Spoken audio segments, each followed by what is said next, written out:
Okay, guys, I apologize if I've got this in the wrong way. I'm having to use the other camera on this bad boy because I need to show you some close-ups.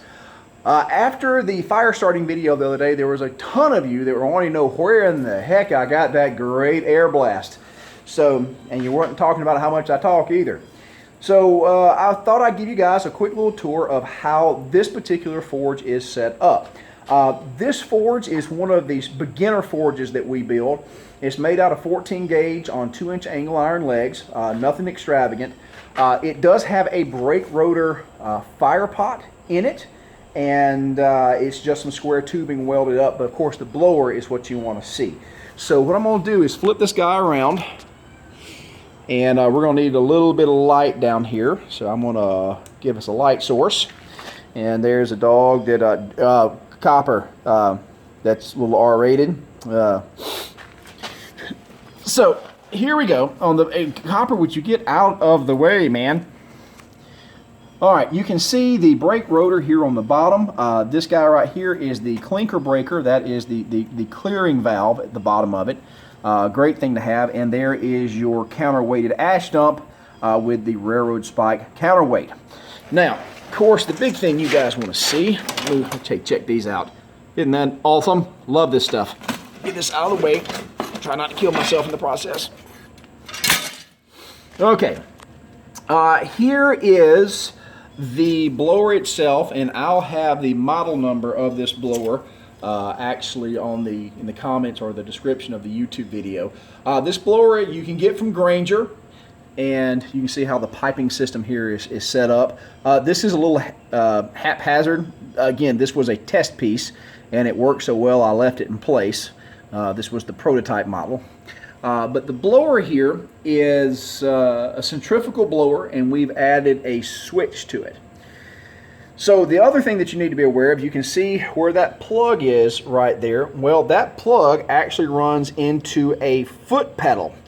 And what happens is I am able to turn that blower on and off by pressing this pedal. Actually, see the little light up right there? So that is a momentary switch, meaning that juice is only on it while my foot is on this bad boy. There is another version that's an on-off. I think I would actually prefer to have the on-off switch, but that little blower is kind of the key to everything. I can't remember what the CFM is on it, or I can't remember what the water column is, but it does a real good job. I would have a bit larger blower if I had my way. In fact, if I really want to spend the extra money, I would have a blower that looks like this. Now, I believe this came from the blacksmith depot, and this bad boy here I think puts out about 2.5 inches on the water column. Again, it's centrifugal. It's a cast aluminum housing. It is much pricier. If I recall, this is about $150 as opposed to this bad boy over here, which is going to be around $60 if I remember correctly. It's got a dampener on it as well. So here's the thing. You remember that whole sliding glass door analogy? When it comes to blowers, that's a real thing. Can you get by with a hair dryer? Yeah. Can you get by with a heater, the heater blower out of your car? Yeah, you can.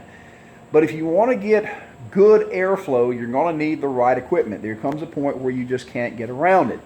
The great thing about hand pump bellows that are contained, it can pressurize air very easily. But it's a lot of work and takes a lot of knowledge to build one of those. So if you're going to be able to, to do it easily, buying something that does the trick is going to be your best bet, even starting out. In fact, before I really spent money on anything else, I think the blower would be the first place that I would go to. Because even if you were doing a yard fire like I did the other day, as long as you have something that provided an air blast, you can have a fire anywhere. Hammers can be scrounged easily. A chunk of metal can be scrounged relatively easy. Blower, to have something that works, not so much. So guys, I'll have the link to that particular blower, I think comes from Grainger, in the description below. If you guys have questions, again, make sure and send them to me. Always happy to answer. You guys be good.